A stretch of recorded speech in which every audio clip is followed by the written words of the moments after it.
I think that in a world where illegal evidence is permissible in even a single case, that is a world where the police now have a justification to go and use those methods, where they now have a reason that they can give to their supervisors to stay while they're spending time on this. I think this means that we uniquely get illegal surveillance, we uniquely get illegal searches that would not otherwise occur. I'm going to explain to you why this is so bad. Okay, I'm going to start with some setup, then 2 points. Firstly, why I think this creates a guardrail on police racism, and secondly, why I think we principally require strong restrictions on state surveillance and searches that are not upheld under this when police are able to use this illegal evidence in court in some cases. Firstly, what I think high-level crime looks like. I think that in most cases, this is the worst form of any particular crime, right? I think this looks like the largest size of tax fraud. I think this looks like murder. I think this looks like being the head of a drug network. Notably, what this means is that even if the police just thinks that you're a low-level drug dealer, they can claim that they think that you're the massive head of this drug dealing drug dealing cartel, and thus claim that they're going to try and prosecute for the highest level crime, and thus there is a possibility that they're going to be able to use this evidence.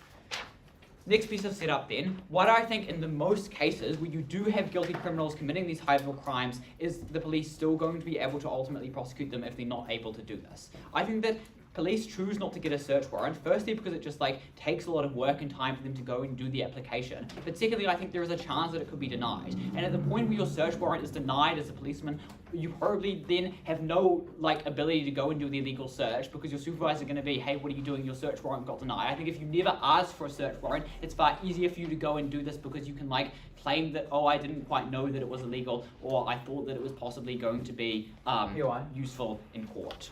Okay, I'll take that POI.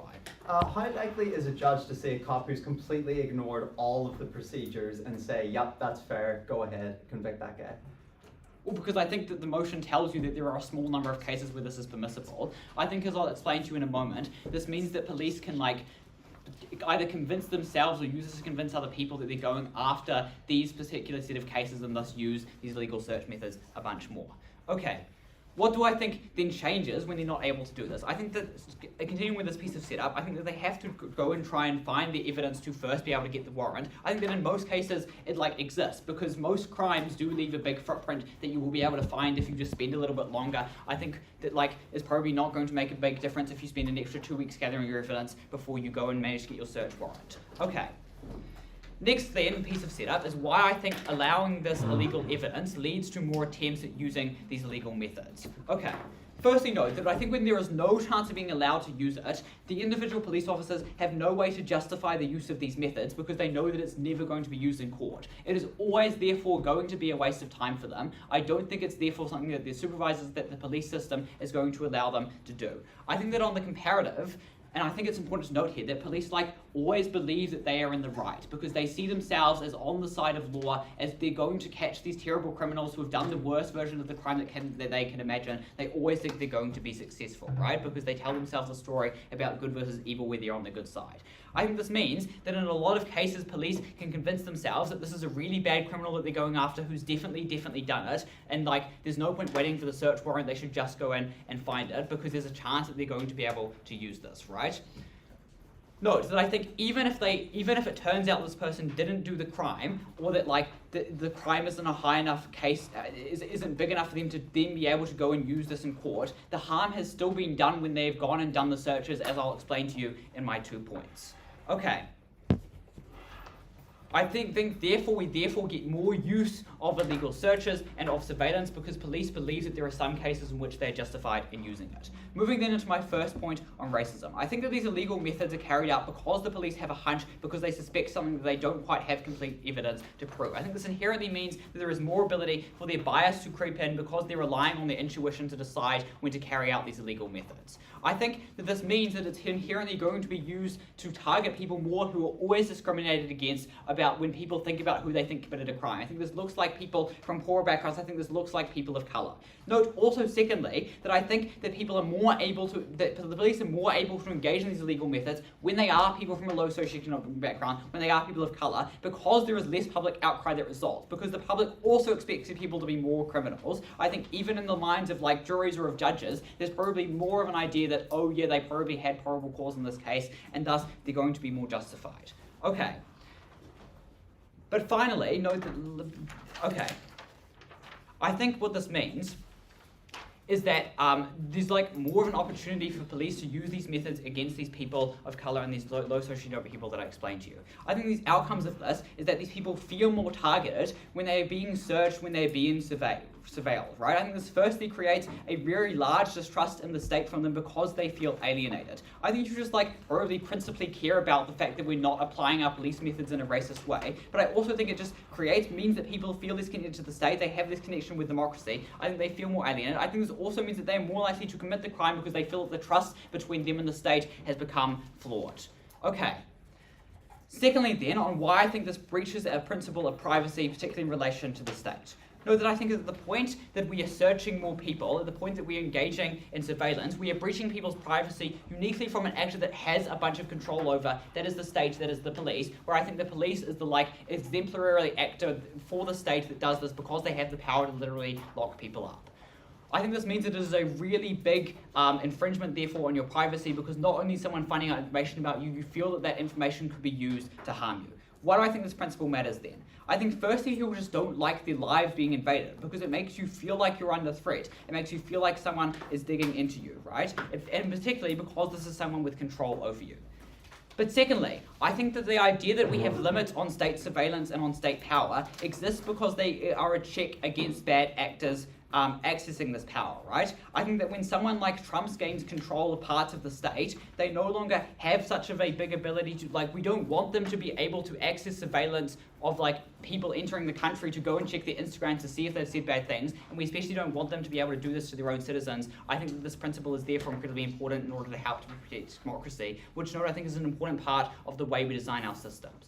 But thirdly, I think it is uniquely a check on the police, right? The fact that we have written this rule shows that we don't want people to have this, the police to have this power because we have some distrust for them. I think this allows people to circumvent the police to circumvent rules that we have deliberately written on them.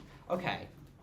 And fourthly, I think this is a massive breach of the social contract that upholds the way our democracy works. Because I think that people expect that they're not going to get their freedoms unfairly infringed on unless they break the law, right? That they're not going to have their freedoms infringed until they are proven guilty. I think this means that to get surveilled, to get searched, before there is reasonable cause, before they have a good reason to convince you of the crime, is a fundamental breach of these freedoms because you have not yet done something wrong. Okay. I think therefore that this principle is very, very important. Note that I think that the state relies utterly on people buying into these institutions and feeling like these institutions are working for them, not over them. I think that when we breach this principle of surveillance and on checks on the state, people now feel like the institutions are out to get them, that they are no longer working for them. I think this starts to undermine the whole concept of democracy.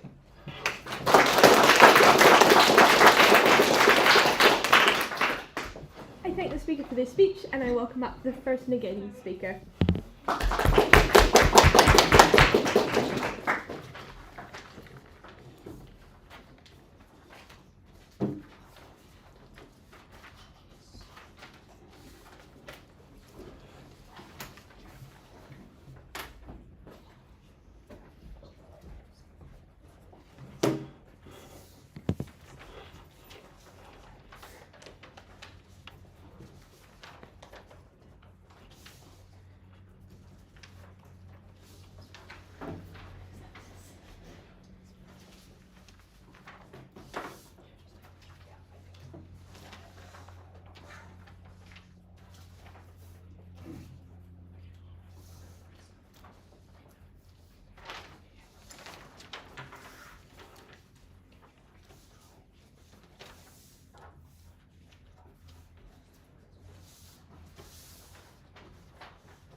Where do we actually see a breach of democracy in this debate? We see a breach of democracy insofar as you have guilty people on the stand and you cannot lock them away, insofar as you do not serve the interest of your own people by putting those who are guilty into prison. A couple things to do in this debate. Firstly, some heavy notes on framing, then on how we better fulfill justice, and then on your perception, how this changes the perception of the justice system.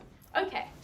First of all, note at the top of this, the motion states never. Therefore, our burden to win is simply to prove to you that there are existing instances in which this should happen literally even once. This means, firstly then, on evidence. Okay. The process of obtaining evidence is extremely complex. There are several points in the process in which everything needs to go exactly right in order for it not to be disposed of under their world. I'm going to walk you through this. Firstly, this looks like not having waited for a warrant, right? Before you even begin to search for evidence, you need to have signed paperwork by judges with permission on a warrant. This process can take an extremely long time, A, because it's a two-page legal document to create, and B, because the courts are incredibly overworked and judges aren't able to prioritize this. Secondly then, there are on types of surveillance, right? Even if you do get a warrant, you next have to deal with this. This is where cameras installed on technically public property are often not permissible in court legally, right? Consent laws often dismiss the ability to legally use this evidence. This looks like doorbell cameras can see into the street. If that small part of the street is outside of the warrants you have, it's not permissible even if a crime is in that area. But thirdly then, and most importantly, on chain of custody, right? Assuming all of these things do go right, you get a warrant and evidence. Now, the police still have the legal responsibility to keep track of exactly where this evidence is every minute of every day. If they lose track of it for even 15 minutes, it could have technically been tampered with. It is no longer liable. It is no longer able to be used. It doesn't matter if it was just under a pile of papers, it's thrown out, right? Considering trials take 18 months to begin, this is 18 months that you have to guarantee 24-hour surveillance in order to use evidence to make a decision at all. That means a lot of important evidence does fall out in their debate. But then, how do judges make these decisions, right? I think there is still strong evidence laws. Why? Because the criminal justice standard is beyond reasonable doubt, right? Because evidence laws are really tight, in order to protect individual freedoms, judges need to have discretion to be able to judge whether or not the situation warrants exemption. This is if it is in public interest, right? If it aids the prosecution case. Note here the judges are extremely well practiced, they're good at their jobs, they have an incredibly long time to make these decisions, and they are incredibly well educated and experienced. At the end of this, what you should believe is that if you and at the end of this, it's when you are acquitted at trial, you can never be trialed in that again. AF can never get justice, even when evidence arises later. But really quickly to note on police, right? I think because judges are the ones who must sign off on this evidence, must determine what is valid, it's under their discretion, and it operates on a case-by-case basis. What this means is, you can't, if the evidence was obtained in a really unfair way, a judge just still does dismiss it, right? Because it literally says you may or may not take it into account, right? I think also, why won't police omit warrant? I think because there's still a degree of checks and balances, right? Maybe in the worst case, the warrant is omitted on the first time. You can only use that excuse that you forgot about it once. I think this already mitigates a lot of their harm substantially. Great. Firstly then, on justice. Here we prove that there are cases where supporting evidence just gets people convicted of a crime that they did. Okay, the first thing here is on the focus of the trial. The fact that defense lawyers spend most cases simply interrogating police process and evidence collection just means that a lot of trial focus shifts away from proving innocence to proving inability or misconduct, right? Note here, because police are human beings, sometimes they just, might answer a question wrong on trial, right? This provides doubt in the jury's eyes in external cases, right? Secondly then, evidence just doesn't make it to court. Much of this evidence can be really damning, right? A literal video of a woman getting assaulted can be caught on a Ring camera. A gun with blood and fingerprints on it could have been lost for 30 minutes. Insofar as you can't use this in a court trial even once, that is just damning, right? If it can't be presented no matter what. Think how frustrating this is to a victim, being told that your damning evidence isn't liable. You paid thousands in legal fees. You don't understand the system. It is impossible for the case to find anything. It gets dropped. This person walks free. Thirdly then, the nature of violent and certain crimes themselves. In many of these instances, there only is one major piece of evidence, right? I think this looks like in sexual crimes, it is likely unable to have evidence at all beyond a recording if you're lucky. Maybe a drug crime is difficult to attack when you either submit drugs as evidence or you don't, right? I think in the outcomes of this, on victims, right, you get justice, catharsis. They can sleep at night feeling safe and not in constant fear. On the comparative here, guilty people walk free. There is no other way to convict them. This does three things for the debate. Firstly, it creates immense psychological harm on the victim. Secondly, it acts as a miscarriage of the entire purpose of the justice system, which does undermine democracy and the systems it entails in. And thirdly, it allows these criminals' actions to happen again because they're free and walking. This was like domestic abusers being let out, like drug lords being able to continue selling meth to vulnerable people, right? I think reoffending is huge here. This is incredibly tangible insofar as you understand human error. These pieces of evidence just need to be mishandled once. I think one bad night of sleep, one forgetful misplacement, one cop forgetting to wear their gloves, and then AF prioritizes the minuscule risk of this mistake over the ability to scrap like a perfectly liable case. If you stop a fentanyl ringleader, you cut off their whole supply, right? The chair you cut it off from the root. His dealers can't continue to sell. Less kids overdose on fentanyl, ruin their lives by being able to try this. Something like this only has to happen once for us to win. Before I move on to perception of the justice system, I will take a few away. Is this not the same under your side of the house, where the evidence that you take, like, it still has to go through all these processes? Like, can you explain why this is only unique to our side of the house? Yes, okay. Why is this mutually exclusive? Because I tell you specifically, the judge is the person making this decision, going through the things, right? Because in your side, they can never choose, this should be liable here, this shouldn't be liable here. It is never liable if there is even a tiny twinge of doubt. That inherently means that even if something probably is pretty liable and it was just, forgotten about in 15 minutes, it doesn't matter. It has to be cut out. That is where you can't just claim, like, these things should never happen. Okay. Then on perception of the justice system. This is where we actually uphold democracy. Firstly here, police are viewed maybe as more effective and competent by people, right? I think when exceptions are allowed, people perceive the system to actually serve them. Maybe their actions lead to convictions and they can move faster. They're not deemed as incredibly useless. Maybe you're more likely to call them when you need help, to report a traumatic experience to the police. Secondly, you perceive the process as long, as bureaucratic, which never serves the people. They don't have intricate knowledge of evidence, law, and legal theory. All they see is stupid acquittals and people waltzing free on technicalities splashed all over the media, right? Thirdly then, on personal involvement with the justice system, maybe you're just a jury member or a witness, you see how long and silly and extraneous the system is, you buy it a little bit. Fourthly, maybe there's the stories you hear on things like social media, and the outcomes of this, you foster, I think even subtly, you just lose a lot more trust in the justice system. The benefits aren't principle here. It's that in order for the system to function, you need people to engage. You need to be able to call the police when you're in trouble. You need people to partake in trials. You can walk this through, right? A young woman hears stories of evidence being ignored. She internalizes it. She never comes forward. She never tells her story. That is always going to be a massive harm for her and her catharsis. I am proud to stand.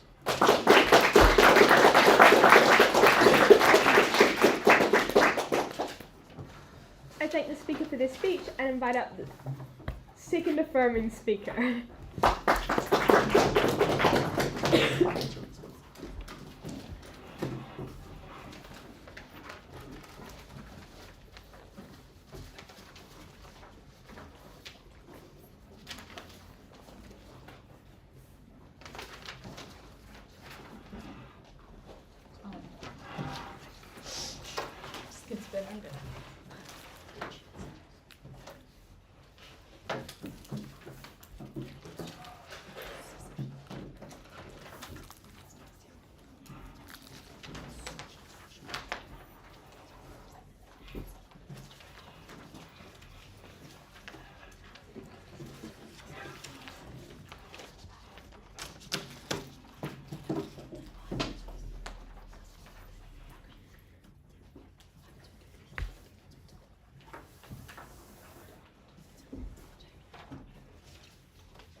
the police officer not wearing rubber gloves is not improperly obtained evidence, right? That is mishandled evidence. That is not what this debate is about.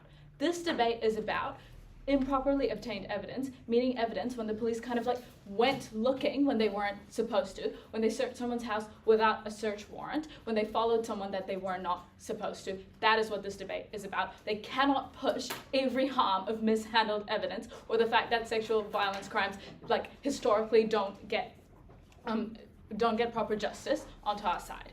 Okay, what am I doing in this speech? Firstly, I'm going to explain to you why. Like, we don't think we get as many guilty people walking away as they think. And then secondly, like weighing this point. And then thirdly, explaining to you why even if we take them at their best, they have to stand for more circumstantial evidence getting away.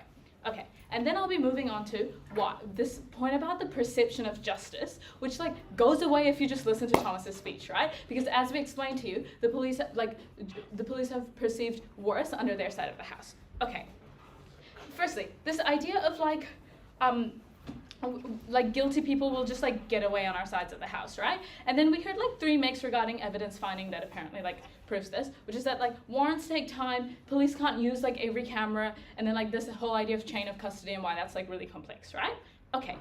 Courts have an incentive to give you a search warrant as quickly as possible. We don't think it's actually that hard for the police to get a search warrant. So long as you can prove like some degree of a motive, the police are usually able to get a search warrant, right? We think the courts have an incentive to make this process as easy as possible.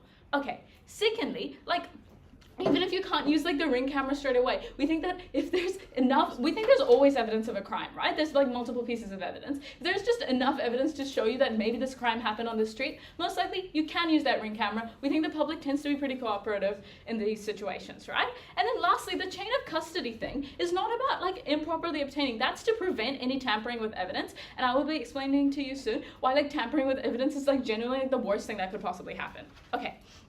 And then, like, this idea that, like, guilty people will walk away free, that just, like, doesn't happen that often, okay? 97% of prosecutions end up in a plea deal. That clearly shows to you that, like, the justice system works. We think it's a slow process, and it is slow to prevent from innocent people going to jail, which is, like, the absolute worst thing that could possibly happen. Okay, and then this idea that, like, and then this like small point regarding like sexual violence, and in this situation apparently it is only possible to use improperly obtained evidence.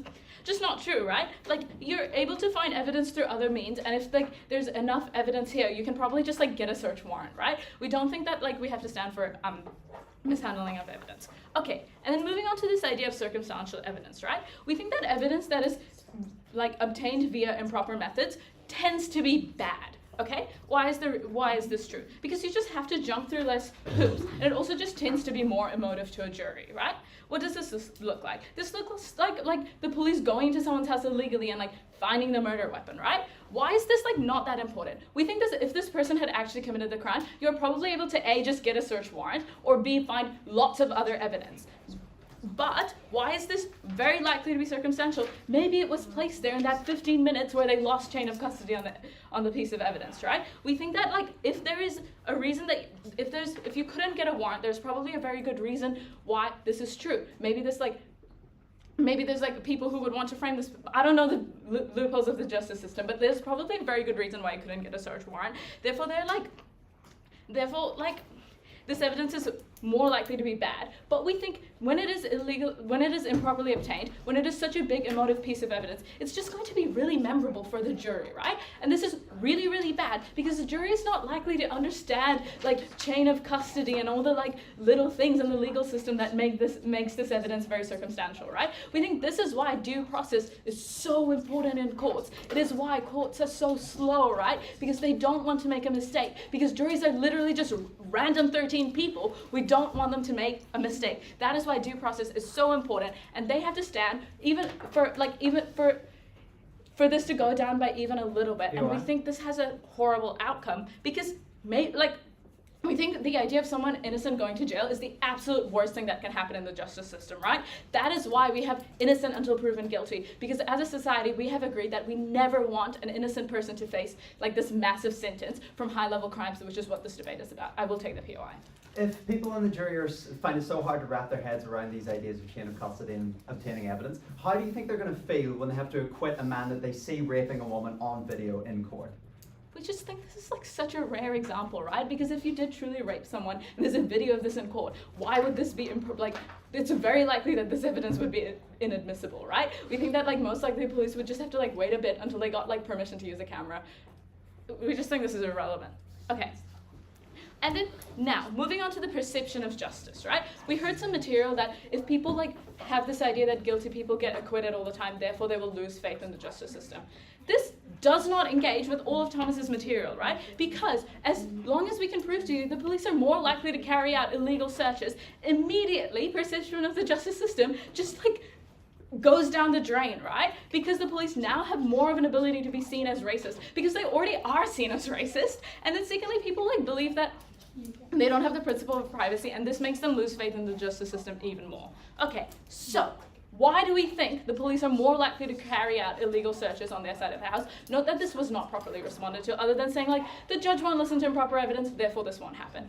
We're not saying to you that the judge has to listen to improper evidence, right? What we're simply saying to you is the police now thinks, hey, if I just go into their house and find something, then I can submit this in court. Or the police can just say, like, no, I was looking for evidence of high-level crime, right? It doesn't, like, we think this is so susceptible to manipulation by any party that manages to get any control of the police or over the police themselves, right? Or like by the police themselves, as Thomas told you, because the police believes that they are on the right side and is therefore very likely to think that they can just like find the evidence if they just can get through this like little loophole, right?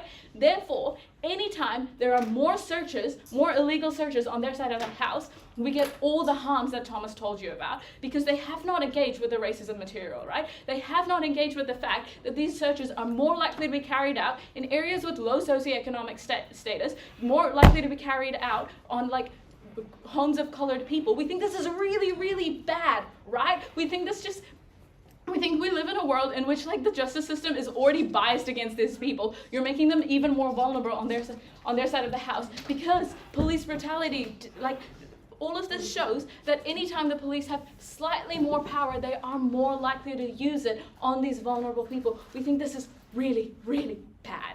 I think I've said that like 7 times in my speech because it's true, right? We think anytime the police are perceived to be unjust, this has a really bad impact on society.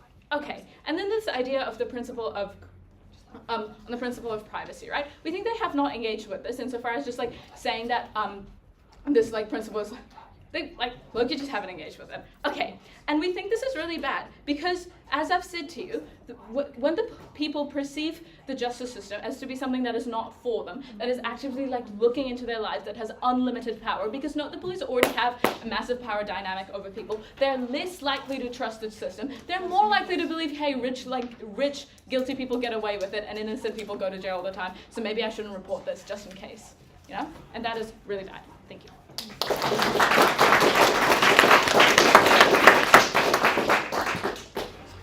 I thank the speaker for their speech and invite up the second negating speaker.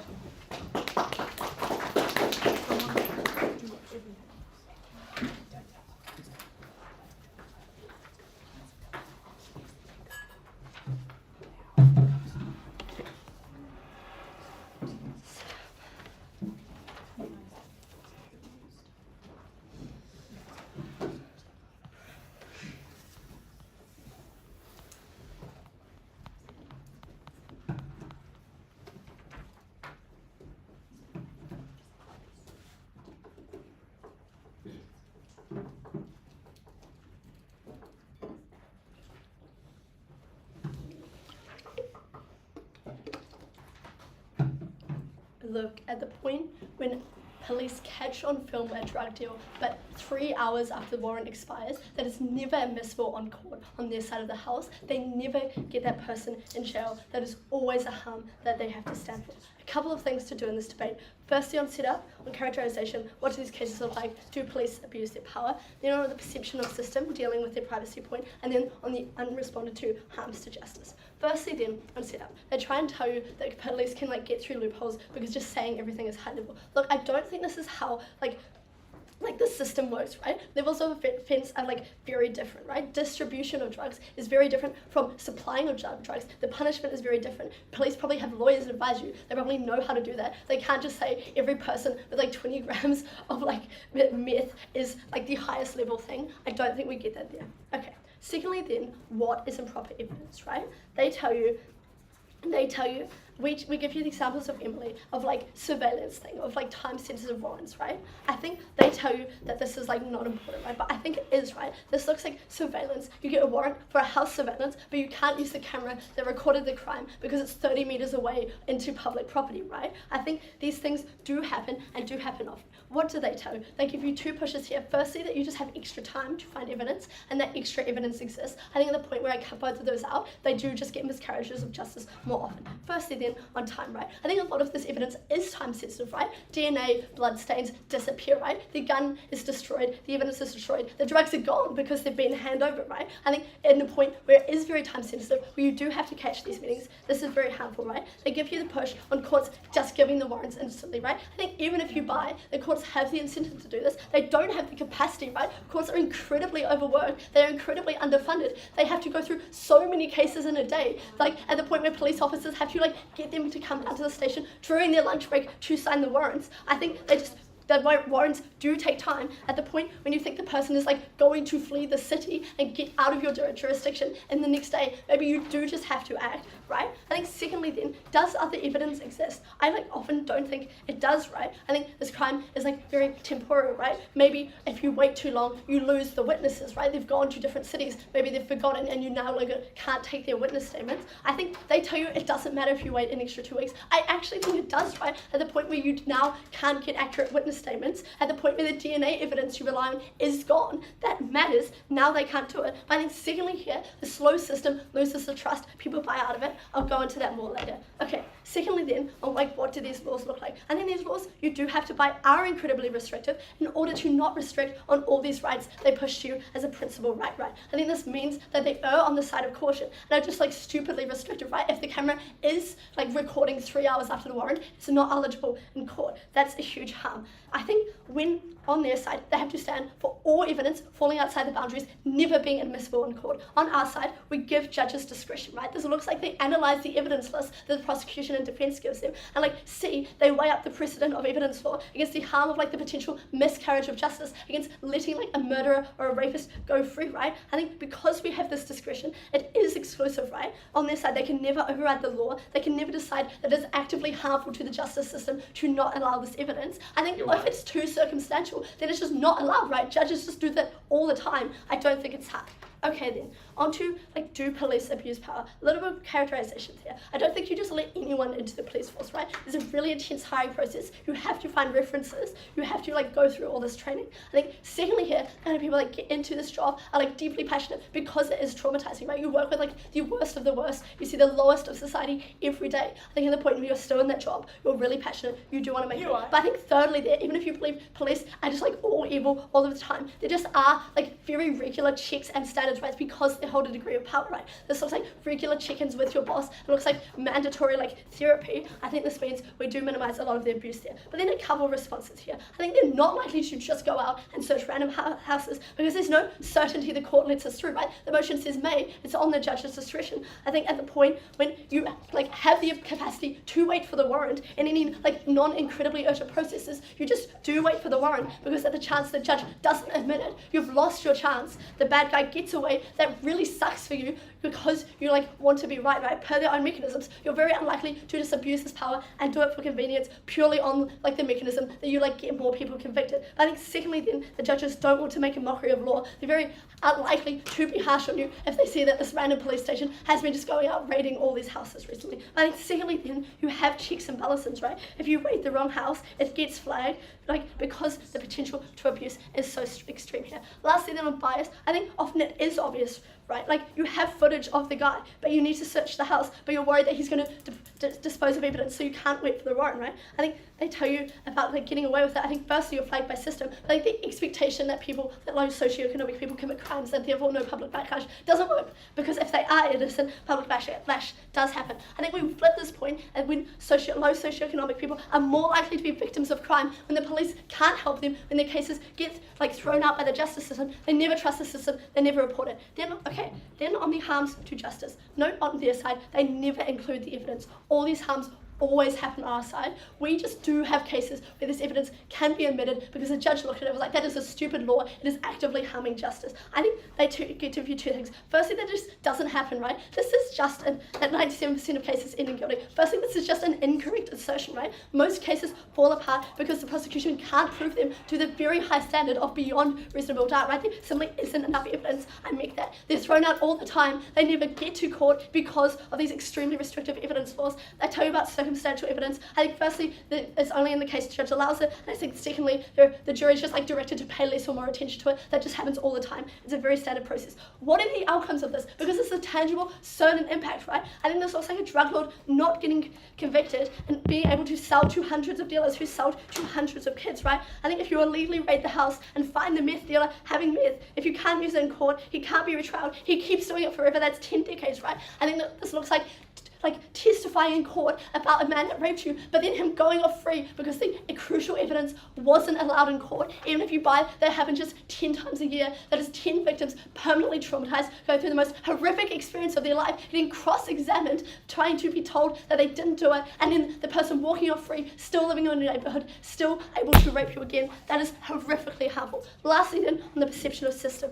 They tell you about privacy, they tell you about the risk of bad actors. Note the example of Trump just still happens, right? Evidence law is not the thing standing in the way of autocracy. I think that falls out of the debate. But I think the point in which you buy out because the state and the justice system isn't working for you, even at the best, it's a numbers game, right? If anyone unfairly searched on their site buys out the house, that's still just compared to millions of people reading headlines about people walking off free because of stupid acquittals, right? They buy out of the system because the police have been shown incompetent in every form of media they consume because of defense lawyers. That's their ticket to getting their client acquitted, right? Anyone involved in the justice system buys out because they don't understand evidence law. All they see is the guilty people working free. At the point when you need buy-in for the justice system to work, the system just collapses, right? This is especially huge for victims. But I also think now it's just harder to find witnesses. People don't call into the police. People never search to prosecute these times because the barrier to entry to tell people about the horrible thing that's happened to you is so high. That is an incredible harm. That is the only tangible thing in this debate. I am so proud to stand.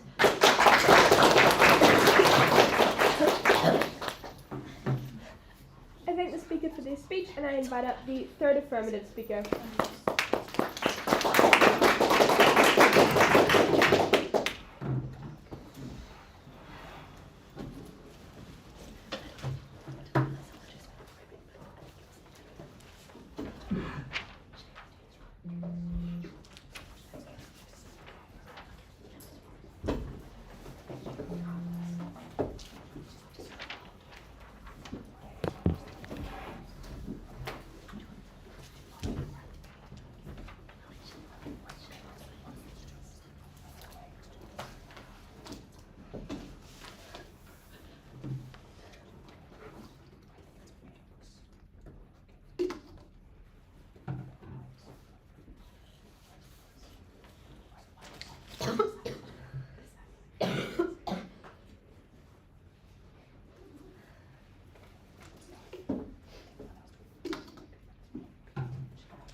Look, at the point that they tell us that you only need one person, that this is their burden they've proved, there's only one case in which you have to have this to exist, that they have to prove that it's going to be possible, then you get one case where wrongful evidence is obtained, but then there's a single case in which police can push through, and that there's a million new cases, or 1,000 new cases, in which police have justification to say, hey, we thought that it was this one case, we actually were wrong, sorry, but we thought that this evidence was going to be really useful. I think that it's not. I think that therefore, like, I think that all the facts that we give you at Thomas as to why there's going to be an increase in these illegal police searches still stand.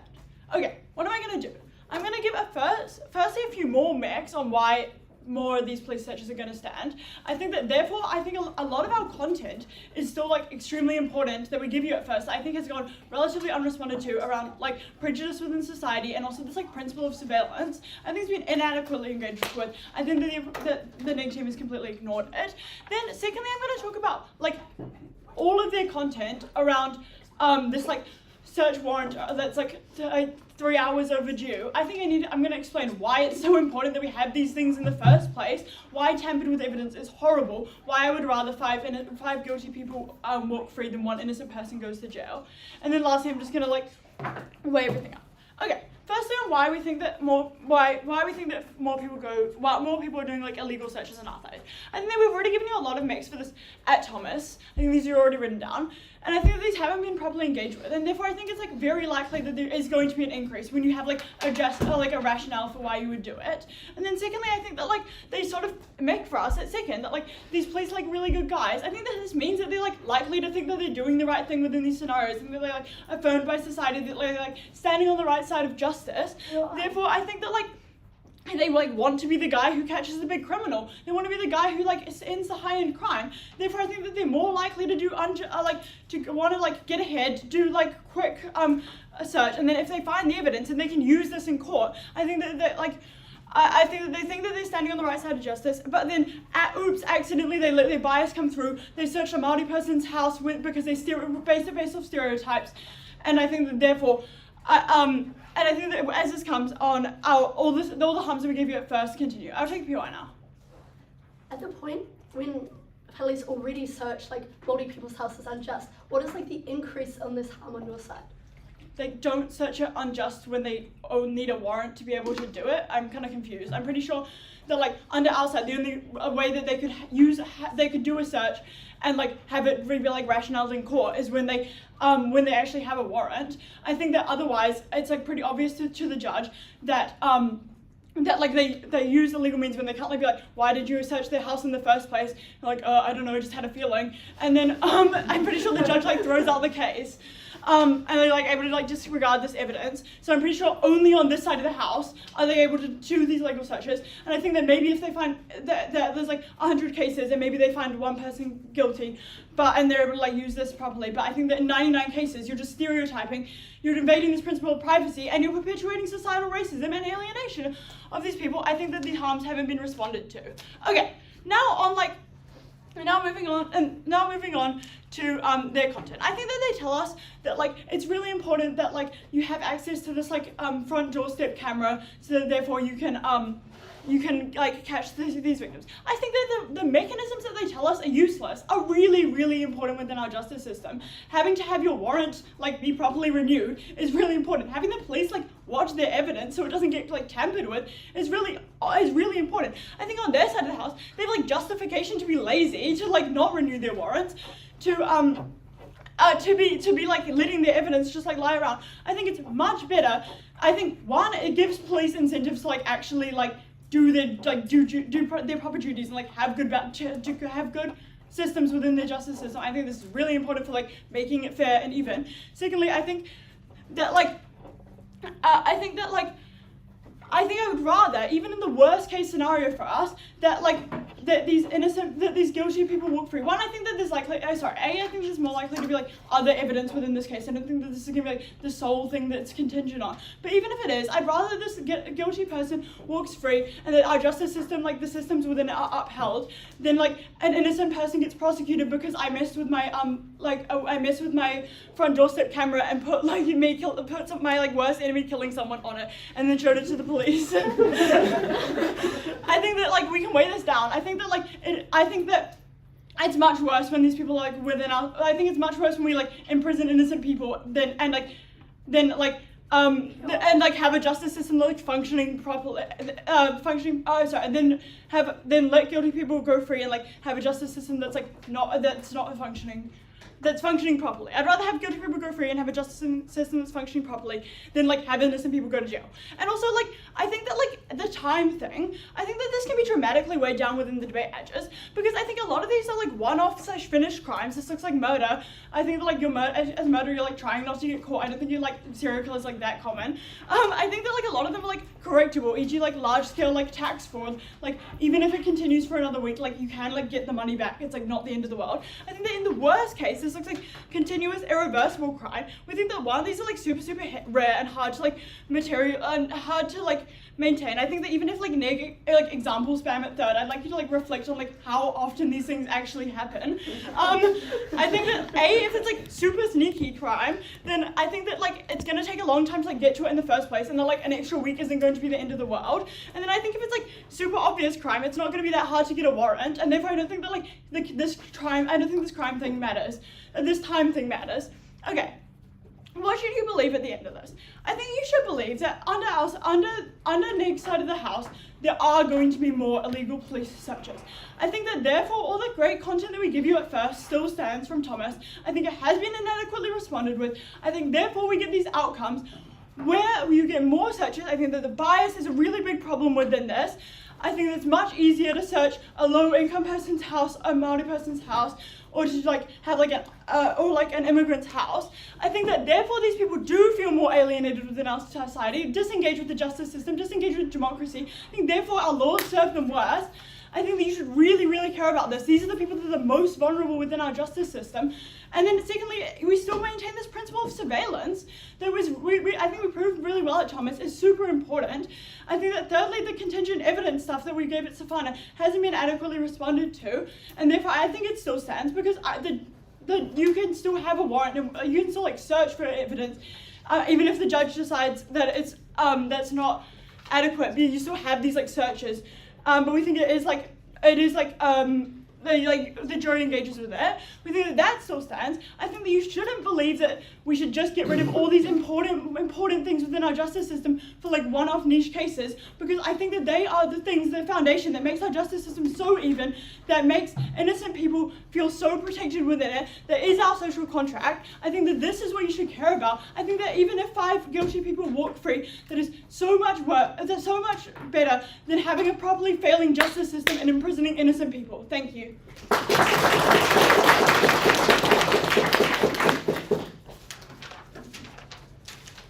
I thank the speaker for their speech and invite up the third negating speaker.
Imagine for a second, panel, that you're a police officer who is in the very tense situation of having to handle a violent crime that may or may not be happening right now. May or may not, because you simply don't know, right? You are faced with this impossible choice of how do I balance my conscience with the fact that lives are on the line, and also the fact that I need to wait for John Judge over here to finish his panini sandwich for lunch before I can actually even get in the building and do my damn job. Okay, couple of things to do in this speech, right? So firstly, on quite a beefy framing clash, which I always love doing. That's great, right? Secondly, on like the outcomes for cases, right, for offenders and victims, and lastly, on the wider societal precedents surrounding the justice system and privacy, right? So on framing here, right?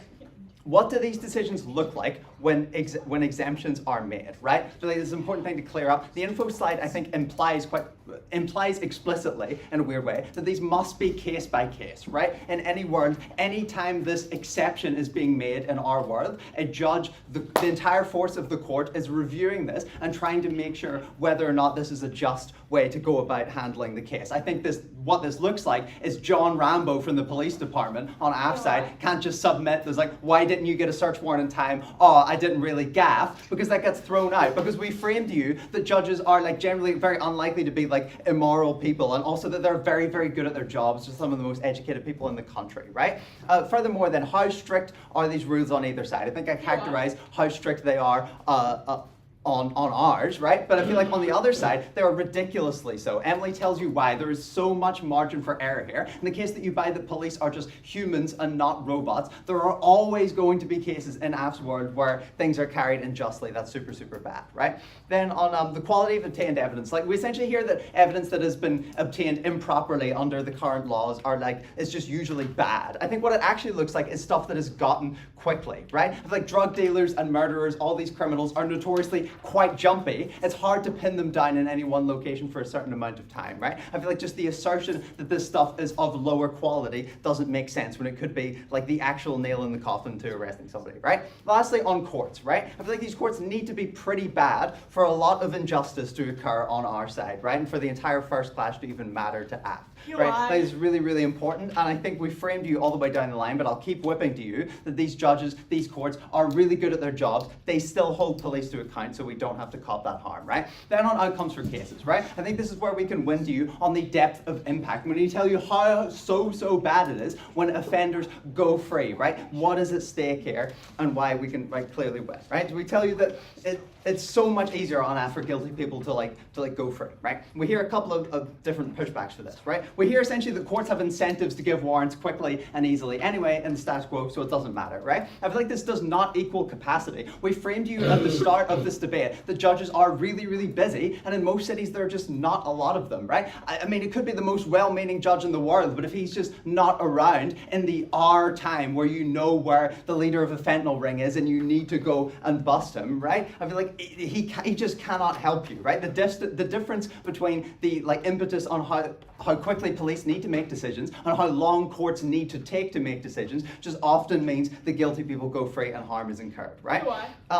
No, not yet, right? No, I think we hear very few incentives for intentional miscarriage of justice here, other than racism and that these cops are power hungry, right? I don't think either of these things work. I feel like there are still interior mechanisms within the police department that stop you from just going gung-ho and acting like a lunatic while you're on the job, which is the framing that AF tries to get away with. We still have interior reviews. You still need to make your actions look persuasive to a judge or a jury for that evidence to go through, right? These cops are not stupid, and I feel like cops being racist, we just hear this asserted to us. I feel like yes, it's really, really bad when cops are racist, but I don't hear why they're more likely to be racist than just the average person, right? So I don't feel like you can weigh that this happens every time a case comes up, right? And then we hear this push that time doesn't matter, right? And I will play the game a little bit, and I will give you some examples, right? And I will tell you that, right, if a killer goes free, they kill again. If a drug kingpin goes free, then those are multiplicative ways in which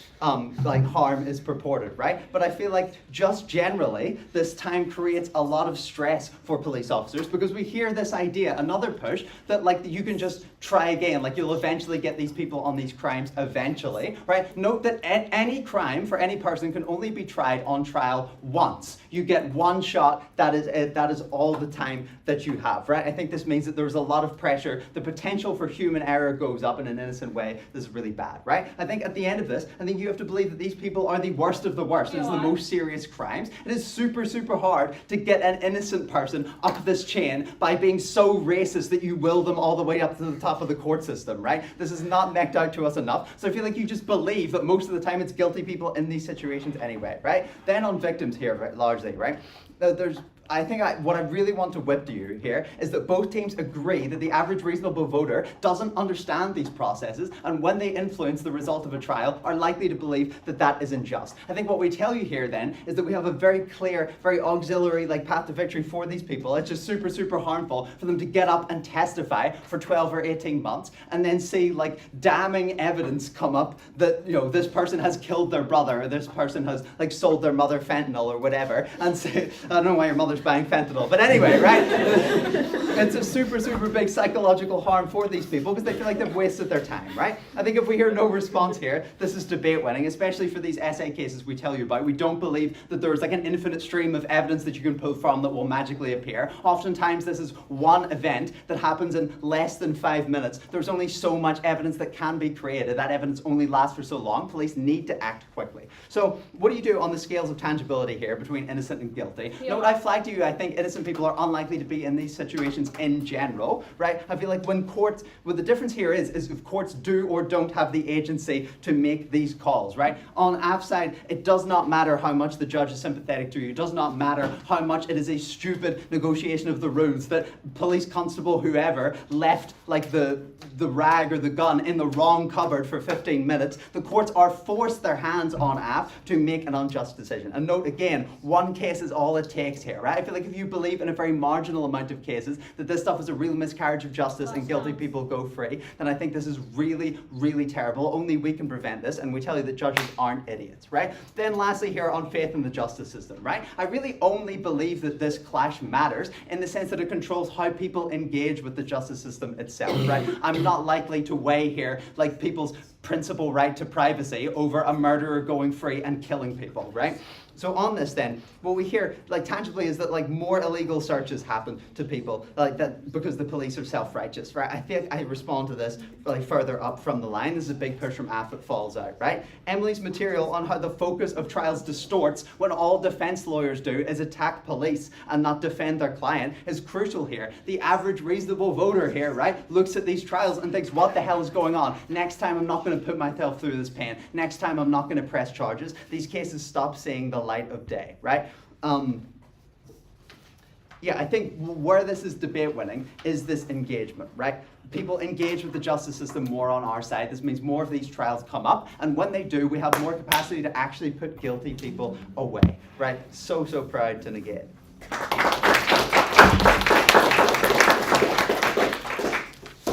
I thank the speaker for their speech, and as is customary, reverse the speaking order, and I invite up the negating reply.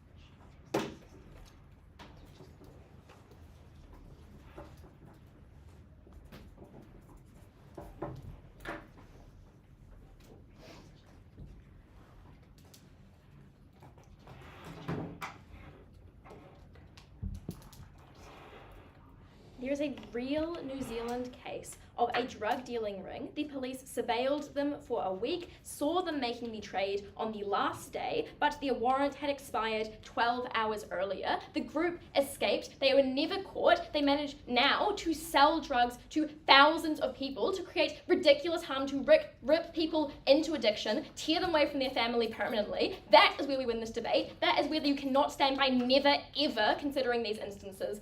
Okay, a few things to do in this reply. Firstly, talking about the justice system functionally, and then on the instances where you really should allow improperly obtained evidence and a bit of weighing on this. Okay, firstly on the justice system functionally. Do innocent people go to jail? No. We tell you about beyond reasonable doubt from the beginning, right? I think quite intuitively, you can never send innocent people to prison with illegally obtained evidence, because if you found the evidence that proves guilt beyond reasonable doubt, that's very damning, right? I think that insofar as we tell you that if it's so obviously tampered with, it was missing for 11 hours by a extremely, racist guy pinning this on some random Māori person, I think the judge still has the ability to cut it out, to I think that the judge can still simply strike it out. We tell you about may or may not, right? We tell you there is still the prosecutors having to go through this process of considering or not considering evidence. If something does fundamentally change the case, you can't just pin the blame on a random person, right? I think insofar as you actually do believe all police are entirely evil, I think the reason they exercise power unlawfully isn't just this law, right? It's spur of the moment emotion and hatred. I don't think this changes on either side of the house, right? I think instead what you have to value here is the idea that you just at the end of this you don't think that a lot of innocent people are likely to go to jail. Therefore what they have to stand by is weighing the impact up of, yes, we should have these damning examples. They can never get justice purely because maybe sometimes someone could potentially be convicted once or twice, right? I think because of just how long trials take, how much evidence is involved, I don't think this is likely to happen. So then on instances you should allow and this improperly obtained evidence. I think there are tons of instances like this. I think for one, maybe where there are pounds of, cocaine found in a house that was unlawfully searched, even if the officer was racist, it's still imperative that you take the only chance you have to prevent this leader, right? No, we tell you that you cannot be retrialed for this crime twice, therefore you can never stop this person. Maybe secondly, when maybe just once in the world ever, right? Someone is assaulted in the view of a Ring camera. This happened in Florida, last year. I think, what legally may not be considered, right?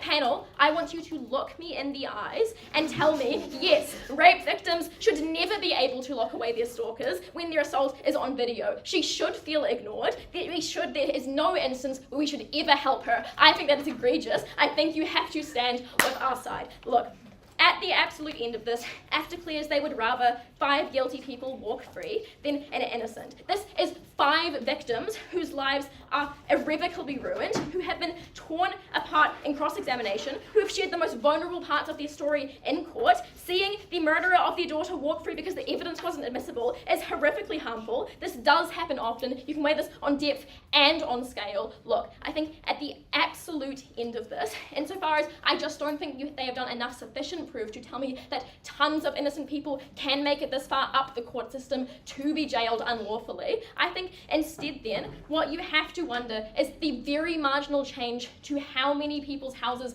are unjustly raided compared to the actual collapse of their privacy and democracy harms, to the actual collapse of not being able to send criminals to jail, of having to have these victims have the worst things in life, of having to let coke dealers consistently ruin thousands of young people's lives, send them into addiction forever. That's irreversible. I am proud to stand.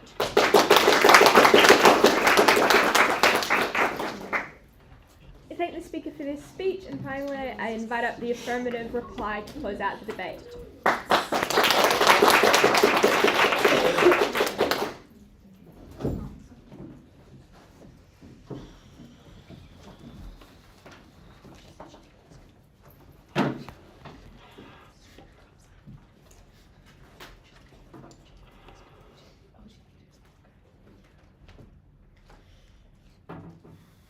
Edges, Nick is having a lot of fun with their few little examples of where they claim all these massive harms. But I guarantee you that for every one of these random examples where the warrant expired within 3 hours and thus they weren't able to put these criminals in jail, there are 1,000 more groups who they thought were the criminals first. There are 1,000 other police officers who were so sure that they had the gang under their hands, and so they didn't bother with the warrant, they didn't bother with procedure, and so they surveilled people who did not need to be surveilled. I'm willing to let one gang group walk away if that means that we don't undermine our principles of non-surveillance, our principles of democracy. Okay. Few things for you.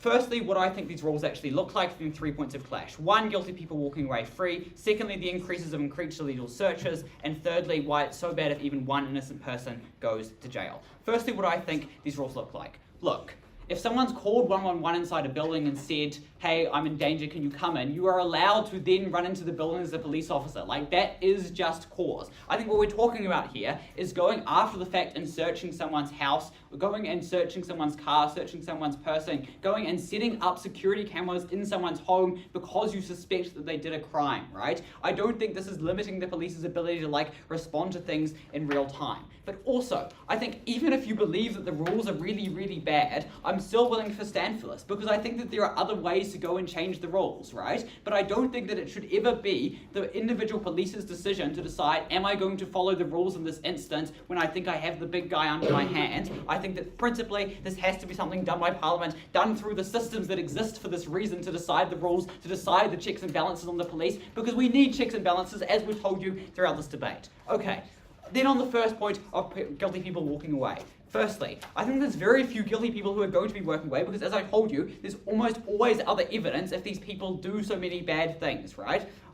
But secondly, I think it's evidence, as we told you, by the fact that only 3% of defendants actually don't just take the plea bargain because the evidence is so insurmountable, right? But thirdly, I think it's important to note that the mishandling of evidence, all of these things that they've tried to tell you, aren't actually within this debate because we're talking about gathering evidence after the fact. But notably, actually I think that if these people do walk away, they probably can't keep committing a bunch of crimes. They probably can't keep selling people's mothers fentanyl because the police know that they exist now and are probably quite aware that they're there, right? And so they're probably now easier for them to go get a warrant, go get probable cause. They probably have to be a bit more careful. Okay, I'm willing to weigh that down a lot. Next, on illegal searches. Note that I don't think this was ever properly responded to because all of their stuff on why the courts are so good at judging this doesn't actually matter. When we tell you at first, we tell you at second, we tell you especially at Naomi, that as a policeman, you always think that you are going after the big guy, that you're going to be the one to crack the case to get the criminal mastermind. I think that means that there are many, many cases where you're willing to bend the rules because you believe that your evidence is going to be okay in court. Even if that only happens once, I think there are 1,000 times where the police believe that that's going to be the time when they're willing to carry out their searches. I think we told you why it's so important that these searches don't happen. No, this is not just the harms of trust in the system that they try to outweigh. I think we win these anyway, but it is also the principle that is so fundamental to our justice system that you can't just go and surveil people without just cause because that's a breach of their rights, because that's a breach of their social contract. Finally then, on innocent people going to jail. I think this relies most firmly on the circumstantial evidence material that we gave you at Safana that I don't think we ever heard a clear response to, right? Because it doesn't matter if the courts are really, really good. As soon as there is an increased risk of creating circumstantial evidence because the police is not willing to follow the rules, and note here that I think our principal material tells you that this creates a precedent of police being willing to bend the rules to try and gather evidence. I don't think this is always going to be caught by judges. I think you believe that at least once an extra innocent person goes to jail when they don't have to. I don't think I need to tell you why that's so important.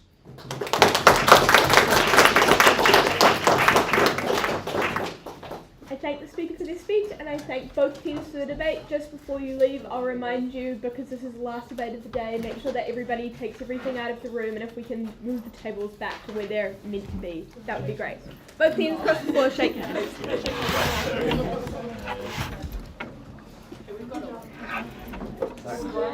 Yeah,